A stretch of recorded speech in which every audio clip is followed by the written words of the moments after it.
Que ne nous a-t-on pas raconté toutes ces années? Poutine, il ne veut pas négocier. Celui qui réclame la diplomatie est naïf ou même un ami du Kremlin. Maintenant, Trump a montré par un appel que tout cela est absurde. Le tragique, c'est que des centaines de milliers de personnes pourraient encore être en vie si un cessez-le-feu avait été négocié plus tôt. Car maintenant va arriver ce qu'on aurait pu obtenir dès les premières semaines de la guerre lors des négociations d'Istanbul. Mais à l'époque, les conditions auraient été bien meilleures pour l'Ukraine. Mais ce n'est pas parce que Trump et Poutine négocient un accord maintenant qu'il y a automatiquement la paix, et encore moins que la course aux armements s'arrête ou que le risque d'une grande guerre en Europe soit écarté. Car il est déjà clair que les États-Unis veulent faire supporter à l'Europe et surtout à l'Allemagne les coûts et les risques pour la sécurisation d'un cessez-le-feu en Ukraine. Et que font les vassaux européens qui se tiennent maintenant perplexes en tant que figurants sur la touche et ne jouent aucun rôle dans les négociations?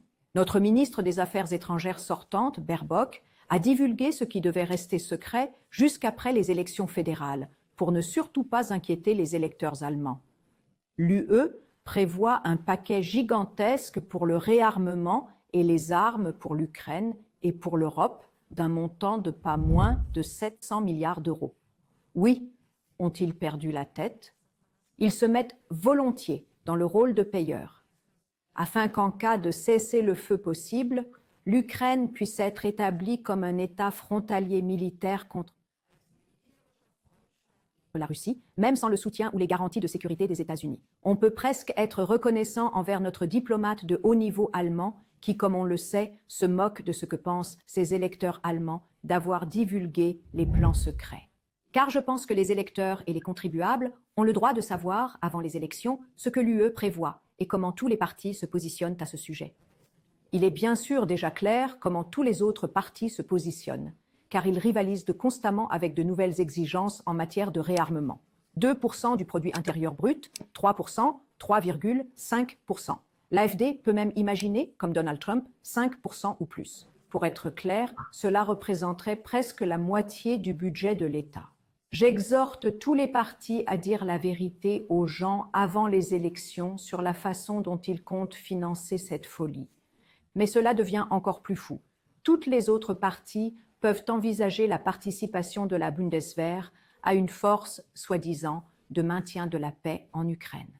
À quel point faut-il être oublieux de l'histoire pour croire qu'un accord de paix serait aidé si ce sont précisément des soldats allemands qui se tiennent à la frontière ukraino-russe, là où autrefois la Wehrmacht a sévi? Et à quel point faut-il être irresponsable pour risquer sérieusement que la Bundeswehr soit entraînée dans une guerre directe avec la puissance nucléaire russe en cas de reprise des combats?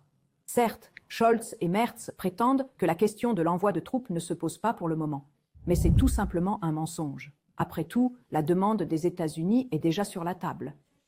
Cela soulève le soupçon que la prochaine tromperie des électeurs est déjà en cours. Car envoyer exclusivement des soldats allemands à la frontière russe, ils ne le veulent évidemment pas. D'ailleurs, pas plus que l'AfD et la gauche, qui considèrent même cela comme une bonne idée. Ils souhaitent volontiers la participation d'une force de paix internationale. On pourrait toujours en discuter. Et nous pouvons toujours en parler, même en ce qui concerne les soldats allemands, si c'est vraiment une force de paix, pas s'il s'agit de missions de combat. Un cessez-le-feu entre la Russie et l'Ukraine doit être garanti par des États neutres et non par des États qui sont déjà de fait partie prenante dans cette guerre par procuration. Le BSW est le seul parti qui dit clairement et sans équivoque non aux soldats allemands en Ukraine et non à l'armement insensé qui finira par nous entraîner dans une grande guerre. Dimanche prochain, lors des élections fédérales, cela sera également soumis au vote. Seul un vote pour le BSW est un vote contre le réarmement et pour la paix.